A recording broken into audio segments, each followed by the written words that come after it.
Good morning, hello everyone. সকাল সকাল দেখো, এখন হসপিটাল যাচ্ছি মেয়েকে নিয়ে। মানে আগের দিন থেকে মেয়ের 102 জ্বর, তো সেই জন্য হসপিটাল যাচ্ছি। রবিবার আজকে সকালবেলা, এখন 9:15 মতো বাজে। এখন বাইরে কি ছোড়ো হাওয়া দিচ্ছে আমাদের বিল্ডিংয়ের নিচেই।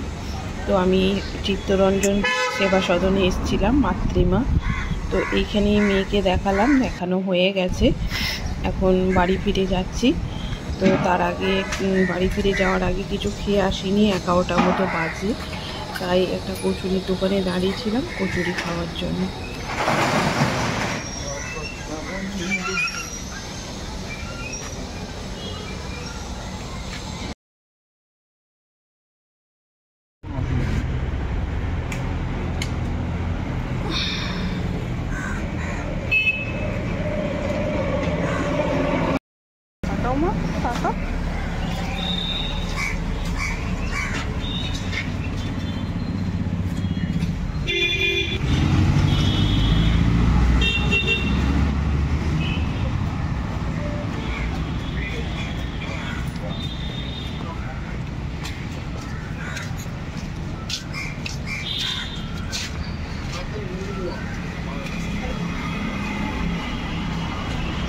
এখন 3:10 বাজে।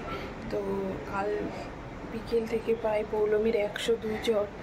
তো সেই জন্য ওকে কী করেছিলাম, আজকে ঘুম থেকে উঠে ওকে হসপিটাল নিয়ে গেছিলাম। যেহেতু রবিবার, তার উপর রবিবারই রেমাল মানে যে ঘূর্ণিঝড়টা, সেই ঘূর্ণিঝড়ের মধ্যে অলরেডি মানে ভোর থেকে বৃষ্টি হচ্ছে কলকাতায়, তারপর হচ্ছে ঝোড়ো হাওয়া বইছে। তো কি ভাবলাম যে রবিবার আবার কোথাও মানে চেম্বারও খোলা পাবো না, তো সেই জন্য মাতৃমাতে গিয়েছিলাম। তো সেখানে গিয়ে আবার ওষুধ দিল, টেস্ট কিছু দিইনি, ওষুধ দিল, বললো দেখো 2 দিনের মধ্যে কমে গেলে ঠিক আছে। আসলে আমার হয়েছিল, আবার বরের হয়েছিল, বরের একটু বেশি হয়েছিল, সর্দি কাশি জ্বর। তো সেই থেকেই একদম কালকে 2বার জ্বরের ওষুধ দিয়েছি, লিকুইড, আবার আজকেও 2বার দিয়েছি, গা মুছিয়ে দিয়েছি, চান করাইনি, এখন ঘুমিয়ে গেছে। দেখাচ্ছি। আর এসে সমস্ত কাজবাজ করলাম, 12টার সময় এসছি, এসে রান্না টান্না করলাম, তারপর হচ্ছে হসপিটালে জামা কাপড় আমার, পৌলমীর, তারপর হচ্ছে বিছানার চাদর একটা, কালকে পৌলমী বমি করে ফেলেছিল ওষুধ খাওয়ানোর পর, সেই জন্য সমস্ত কিছু একটু দেওয়ার জায়গা নেই, চারদিক হয়ে গেছে, সব এইভাবে চারিয়ে দিয়েছি, কারণ বাইরেও তো বৃষ্টি পড়ছে। এইখানে দিয়েছি, এইখানে আছে, তারপর হচ্ছে এই যে এইখানে আছে, বাইরে বিছানার চাদর আছে দেওয়া, ছাদের সিঁড়িতে ওখানে আছে, আর এই যে পৌলমী ঘুমোচ্ছে।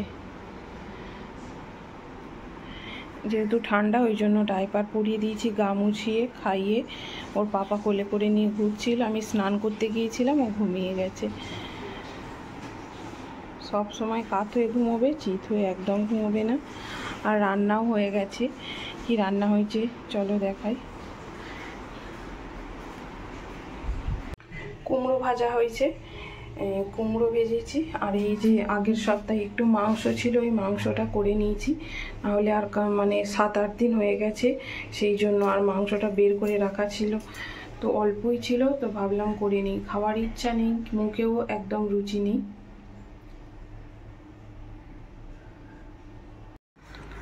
বাইরে বিছানার চাদর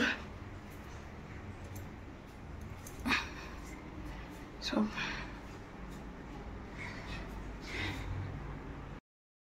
হয়তো মনে হবে যে মেয়ের জ্বর, মাংস খাচ্ছি, তা নয় গো, একদম মুখও ভালো নেই, একদম খুব মন খারাপ। কিন্তু অনেক টাকা দিয়ে আনা হয়েছে, নষ্ট হয়ে যাবে, আগে রবিবার আনা হয়েছে, তো সেই জন্য ভাবলাম করে ফেলি, 7-8 দিন হয়ে যাচ্ছে, সেই জন্য এক তরকারি ভাত আর কিচ্ছু নয়। রাতেও একবার ভাত করেছি, রাত্রিবেলা ভাত করব না, মানে একবারই করেছি, দুপুরে বেলার মতো। শরীর একদম নিজেরও ভালো লাগছে না, 3জনাই যদি একসাথে শরীর খারাপ হয়ে যায়, কেউ নেই, তার থেকেও নিজেরা তো সামলে নেবো, কষ্ট হবে, কিন্তু মেয়েটাকে দেখে এত কষ্ট হচ্ছে, এত মানে খারাপ লাগছে, এত কাঁদছে, থাকছে না একদম। এবার আমার কাছে, এবার আমাকেও টুকটাক, ওর বাবার শরীর খারাপ, পারছে না, এবার সংসারের তো রান্না বান্না, ঘর মোছা, ঠাকুর দিয়ে, এগুলোও করতে হবে। এবার মেয়ে আমাকে ছাড়া আমার কাছে থাকলে একটু চুপ থাকছে, এবার এই কাজগুলো আবার অন্তত দুটো ভাত তো খাওয়ার মতো করতে হবে, এরকম সিচুয়েশান। এই প্রথমবার মেয়ের এরকম মানে ভ্যাকসিনে জ্বর এসেছিলো, কিন্তু এরকম জ্বর আসেনি, এই প্রথমবার এলো। এখনও খাওয়া হয়নি, 3:15 বাজে। মেয়ে বর চান করতে গেছে, চান করে আসবে, আমি স্নান টান করে ঠাকুরকে দিয়ে এবার খেতে দেবো। সকালবেলা যেটুকু ক্লিপ নিয়েছিলাম সেইটুকুই তোমাদের সাথে শেয়ার করেছি। তো ভিডিও যেহেতু রেগুলার করি, সেহেতু না করলে তো তোমার চ্যানেলেরই প্রবলেম হবে, সে ছোটো বড় যেমনই চ্যানেল হোক না কেন। 3-4 দিন হলো চুল ভেজায়নি, মাথা যন্ত্রণা হচ্ছে, ওই আঁচড়ে গিয়েছিলাম আর কি, যখন হসপিটালে গিয়েছিলাম, সেই জন্য। দেখি কালকের মধ্যে যদি না কমে, ডাক্তার বলেছে আবার পরশুদিন নিয়ে যেতে, দেখিয়ে নিয়ে যেতে। আর ওষুধ দিয়েছে, আর বলেছে ভালো করে গা হাত পা মুছিয়ে দিতে ঠান্ডা কাপড় দিয়ে, জ্বর বেশি হলে, আর 100-র ওপর গেলেই খাওয়াতে। তো এই বলেছে। কাল তো বড় এক গাদা সবজি বাজার করে এনেছে, আজকে আবার আসার সময় মাছ নিয়ে এসেছি, প্রচুর, মানে ফ্রিজ ভর্তি সবজি, সমস্ত রকমের, কপি, ফুলকপি থেকে লাউ থেকে ডাঁটা, কাঁচকলা, বেগুন, পটল, উচ্ছে, ঝিঙে, কুমড়ো, ভেন্ডি, সমস্ত কিছু, শসা, টমেটো, তারপর হচ্ছে লাল শাক, ফ্রিজ প্যাকড সবজিতে। কারণ তখনও তো কিছু হয়নি, কিছু রান্না হয়নি, শুধুমাত্র ওই কুমড়ো ভাজা আর মাংস। তো চলো, এখন চান করে এসে গেছে, খাওয়া দাওয়া করবো, ভিডিওটাও শেষ করছি। কেমন লাগলো জানিও, ভালো লাগলে লাইক করো, কমেন্ট করো, পাশে থেকে টাটা।